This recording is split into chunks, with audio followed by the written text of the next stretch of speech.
गजाननं मोदगणाधिसेवितं कपिशम्भो फलचारुभक्षणम् उमासुतं शोकविनाशकारकं नमामि विघ्नेश्वरपादपङ्कजम्। ॐ श्री गणेशाय नमः। ॐ सरस्वते नमः। ॐ श्री अमरनाथाय नमः। धर्मनिष्ठ बंधुओं, बाबा की इस पवित्र गुफा में, इस मंगल भवन में, शांत भवन में, प्राकृतिक भवन में, सायंकाल की आरती में आप सभी शिव भक्तों का हार्दिक अभिनंदन एवं स्वागत। MH1 चैनल के माध्यम से जो भी भक्तजन देश एवं विदेश में बाबा की इस पवित्र गुफा का दर्शन कर रहे हैं, मंगल भवन का दर्शन कर रहे हैं, मंगल आरती का दर्शन कर रहे हैं, उनका भी हार्दिक अभिनंदन है। समस्त देशवासियों को 75वें स्वतंत्रता दिवस की हार्दिक शुभकामनाएं। बंधुओं, आज का दिन बाबा के दरबार में एक अद्भुत जो दृश्य है वो सभी भक्तजन जो है वो देख रहे हैं। बाबा के चरणों में आज सभी ने स्वतंत्रता दिवस बड़ी धूमधाम से मनाया है और बाबा की कृपा देखिए, जब यह कार्यक्रम समाप्त हुआ तत्क्षण जो है भोले बाबा का जो आशीर्वाद है वो बर्फ के रूप में, हिम के रूप में सभी भक्तों को तब से प्राप्त हो रहा है।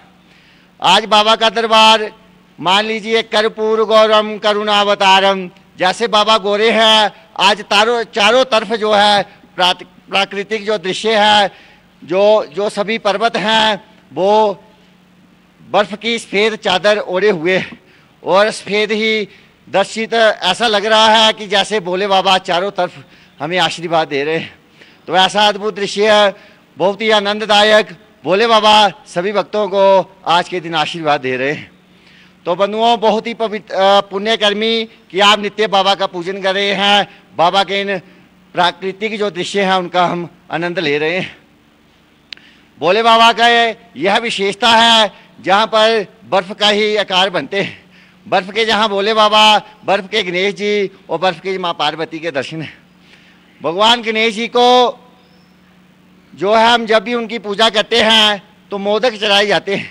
लड्डू भगवान को अति प्रिय हैं, उसके बाद ध्रुवा जो हैं वो अति प्रिय हैं।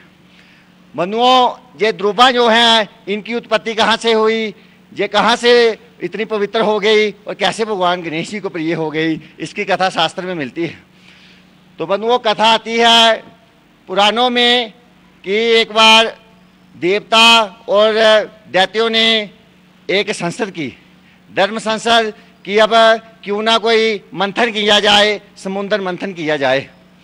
अब होता क्या है, कोई भी चीज़ यदि नहीं निकालनी हो, किसी का प्रादुर्भाव करना हो, चाहे कोई धर्म अगर संसद होती है या कोई और विचारों से संसद होती है, वहाँ से कुछ निकल के बाहर आता है और वो सबका कल्याण करने वाला होता है। वही देवता और दानवों में हुआ, उनकी संसद हुई और वहाँ विचार किया गया कि समुद्र मंथन किया जाए। और समुद्र मंथन के लिए जो वस्तुएं चाहिए थी, एक पर्वत जो है वो रखा गया और नाग देवता की रस्सी बनाई गई। एक तरफ से देवताओं ने नाग देवता को पकड़ा और एक तरफ से दैत्यों ने पकड़ा। उसके बाद अब ये प्रश्न चिन्ह है कि जो क्षीर सागर है, जो समुद्र है, वो पहाड़ जो है वो किसके ऊपर रखें। तो भगवान विष्णु ने कूर्म अवतार लेकर उसको अपनी पीठ पर जो है पर्वत को धारण किया। समुद्र मंथन शुरू होता है और होता क्या है, जो कूर्म है, कूर्म के जो बाल हैं मंथन से, रगड़ से वो बाल जो हैं समुद्र के किनारे पहुंच जाते हैं। उसी से दुर्बा बनती हैं और दुर्बा जो है तब से पवित्र मानी गई है। तो बंधुओं, भगवान गणेश जी को जो भी हम दुर्बा चढ़ाते हैं तो मंत्र आता है ओम कांडात कांडात परो हंति पुरुषः पुरस्परि एवानो दूर्वे प्रतनु सहस्ते नशते न च।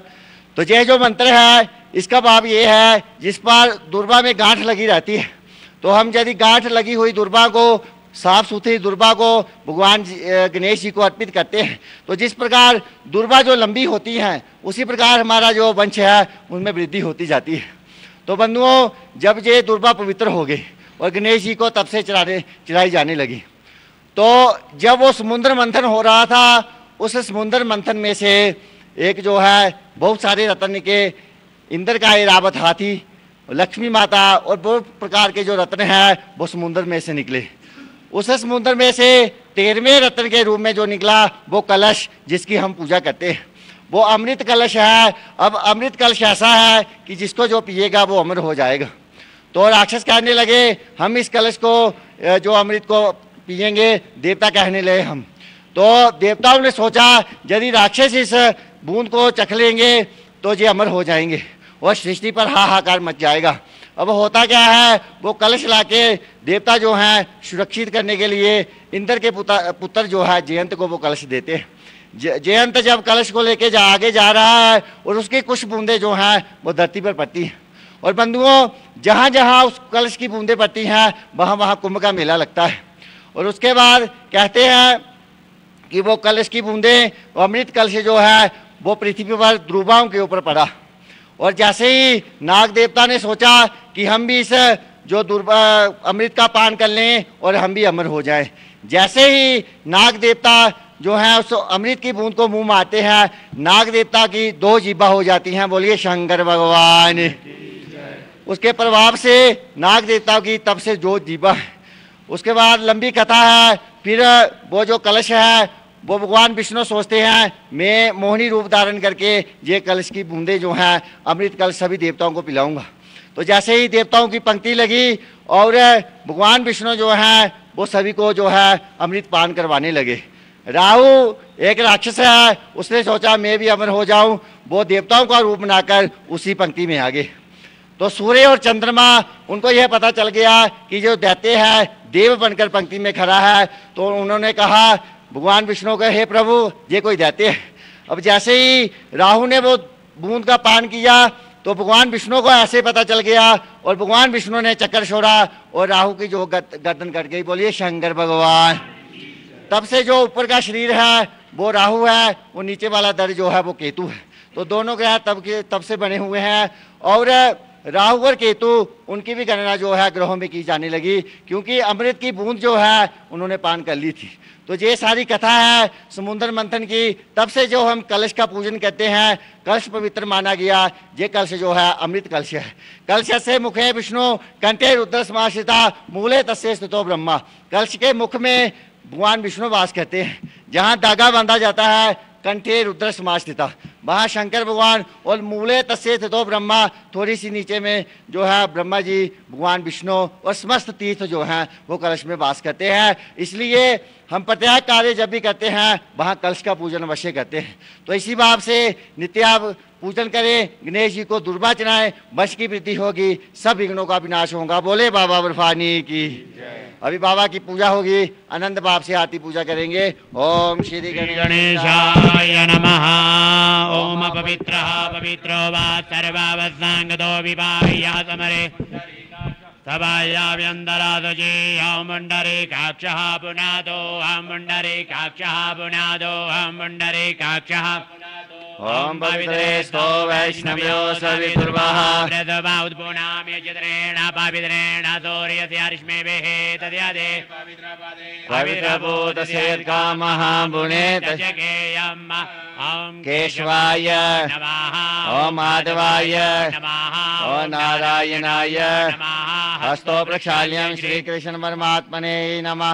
ओम शन्नो देवी रविष्टयः भवन्तु वेदाये हम ज्योरविद्रवन्दुनः। ओम द्यायुखं यमदग्नेः कश्यपस्य द्यायुखं देवे कुद्र्यायुगं तन्नो अद्युद्र्यायुगम्। ओम कृष्णेन रजसा वर्तमानो निवेशयन् नमृतामर्त्यञ्जाहिरन् सविदारदेना देवो याति भुवनानि पश्य। भगवन् सूर्यदेवाय नमः। ओम ब्रह्मणोऽस्य मुखमासीत् राजन्यः कृतः होरोत्तरसेर्वे पर्व्याङ्गुं शूद्रो अयाय चन्द्रमा मनदो यादजो सूर्यो अयायद श्रौत्राद्वायस्य प्राणस्य मुखादग्नि। ओम धूपदीपाय नमः। ओम गुरुर्ब्रह्मा गुरुर्विष्णु गुरुर्देवो महेश्वरा गुरुर्साक्षात् परं ब्रह्म तस्मै श्री गुरु ॐ अखण्डमण्डलाकारं व्याप्तं येन च तत्पदं दर्शितं येन तस्मै श्रीगुरुवे ॐ श्रीगुरुचरणकमलेभ्यो नमः ॐ भूर्भुवः स्वः तत्सवितुर्वरेण्यं भर्गो देवस्य धीमहि धियो यो नः प्रचोदयात् ॐ भूर्भुवः स्वः तत्सवितुर्वरेण्यं भर्गो देवस्य धियो यो नः प्रचोदयात् ॐ भूर्भुवः स्वः तत्सवितुर्वरेण्यं भर्गो देवस्य धीमहि धियो यो नः प्रचोदयात् ॐ वीरमाता गायत्र्यै नमः प्रतिज्ञा संकल्पः हरिः ॐ मां जाग्रतो धूरमुदैति